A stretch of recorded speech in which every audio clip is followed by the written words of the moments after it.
Ngayong taong 2025, tila muling umaapoy itong si Picoin. Isang malaking 12% na pagtaas ang nangyari sa loob lamang ng 24 oras or nitong last 24 hours. At ngayon ay halos umabot na siya sa presyo na 0.70 or 70 cents. Maraming crypto traders at investors ang napapaisip. Ito na ba ang simula ng pag-akyat ni Picoin papuntang presyong $1? Pero hindi lamang ito basta hype. May malaking dahilan kung bakit tumataas po ang kumpiyansa ng mga tao kay Pi Network. Isa na po rito ang halos $19 million na investment ni Banza, isang kilalang global payment platform. Dagdag pa dyan ay ang mga real-world businesses na nagsisimula ng tumanggap ng Picoin bilang pambayad. Kaya sa video na ito ay pag-uusapan po natin ang mga katanungan, yan, tulad po ng bakit biglang tumaas si Picoin, ano ang koneksyon ng Banza investment sa global adoption sa pagtaas ng presyo nito. Totoo bang may technical signs na papunta na siya sa presyong $1? At syempre, atin pong aalamin kung ano po ang epekto nito para sa atin bilang mga Pinoy crypto traders at investors ni Picoin. Ayan, bago po tayo magpatuloy ay pakibasa po muna ang disclaimer dito sa ibaba ng ating screen. Ngayon ay simulan na po natin sa unang katanungan kung bakit po biglang umakyat si Picoin ng 12%. Una po sa lahat, ang 12% na pagtaas ni Picoin ay hindi po basta-basta. Mula po sa dating presyo na mababa sa 0.60 or 60 cents, ngayon ay pumalo na po siya sa halos 0.70 or 70 cents. Ayon po sa market data, ang kanyang market capitalization ay tumaas na rin sa higit $4.76 billion. Pero ang tanong ay bakit? Yan, isa po sa mga dahilan ay ang tinatawag na real-world utility. Ibig sabihin, si Picoin ay hindi na lang ginagamit para sa trading o speculation, kundi ginagamit na rin siya bilang pambayad sa totoong buhay. Sa South Korea, may mga skincare shops na tumatanggap na ng Picoin. Sa Florida, USA naman po, isang real estate company na tinatawag na Z2 Realty ang tumanggap ng Picoin bilang bayad sa property. Kung noon ay puro pangako lang ang gamit ng Picoin, ngayon ay unti-unti na itong nagiging realidad. Ngayon ay ang sunod na tanong natin dito ay ano po ang papel ng Banza at bakit malaking bagay ang $19 million na kanilang investment. Ayan. Isa pang dahilan ng pagtaas ng presyo ay ang pagkilos ng kumpanya na si Banza. Kung hindi mo pa siya kilala, si Banza ay isang global payment service provider na nagpo-focus po sa crypto. Kamakailan lang ay binili nila ang humigit kumulang 30.5 million na Picoins. Ang halaga nito, ayan, ay nasa $19 million. Malaking pera po ito para sa isang coin na maraming nagsasabing hindi pa raw officially launch. Ang pagbili na ito ay hindi lamang simpleng investment. Isa itong pahiwatig na pati ang mga institutional players ay may tiwala na sa future ni Picoin. Hindi lang yan. Sa pamamagitan po ni Banza, mas madali nang makabili at makagamit ng Picoin gamit ang credit card, debit card at saka digital payments. Kung dati ay puro mining at saka waiting lang ang kaya ng mga users, ngayon ay nagkakaroon na ng accessibility ang Pi ecosystem. Ngayon ay dito naman po tayo sa mga technical signals. Ayan. May mga technical signals ba na papunta na talaga siya sa presyong $1? Kung titingnan po natin ang mga technical indicators dito, may sinasabi rin ang charts. Dito po sa 4-hour chart ni Picoin, makikita natin ang tinatawag na bullish ascending triangle pattern.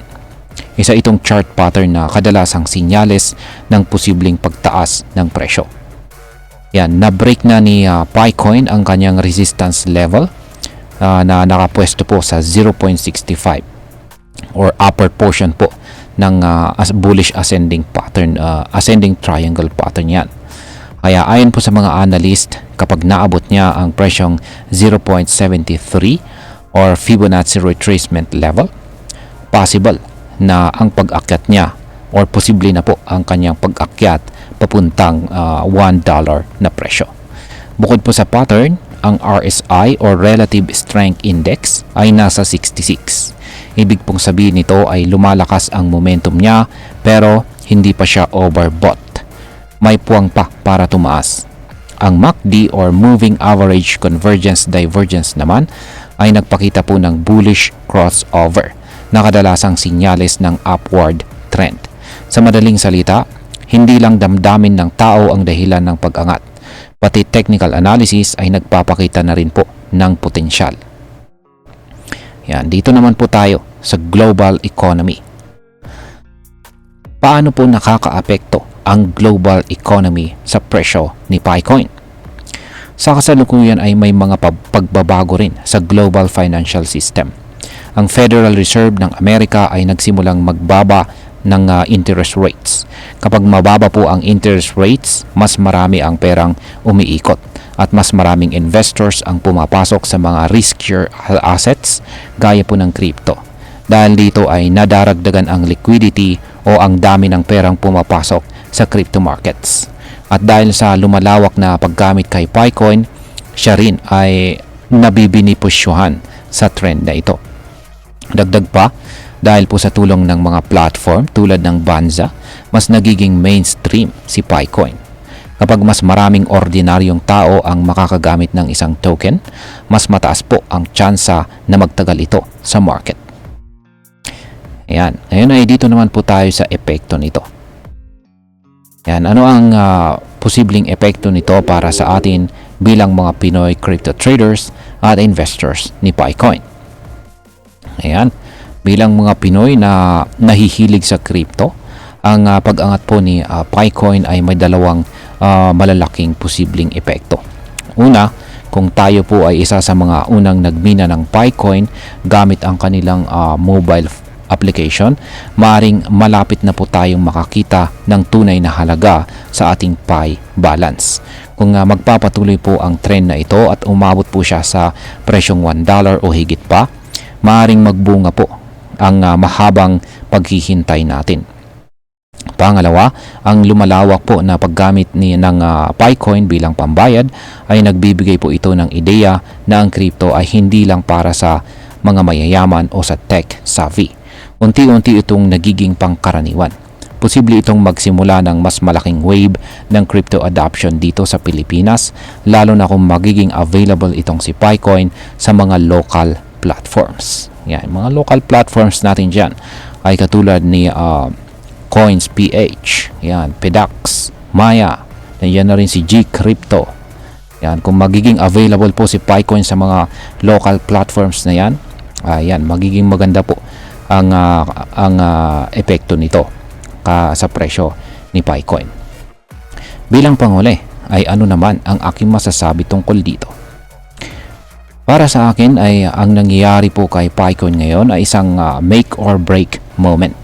Sa loob ng maraming taon, isa siya sa mga pinaka-pinag-uusapang coins pero laging may duda kung may tunay ba siyang gamit. Ngayon, sa wakas, may mga totoong kumpanya na gumagamit sa kanya. May mga global institutions na rin tulad ni Banza na nagpapakita ng tiwala sa kanyang future. Hindi ito nangangahulugang guaranteed ang pag-akyat niya sa presyong $1 pero sinasabi nito na may tunay na paggalaw. Ang tanong na lang ngayon ay kung magtutuloy-tuloy ito.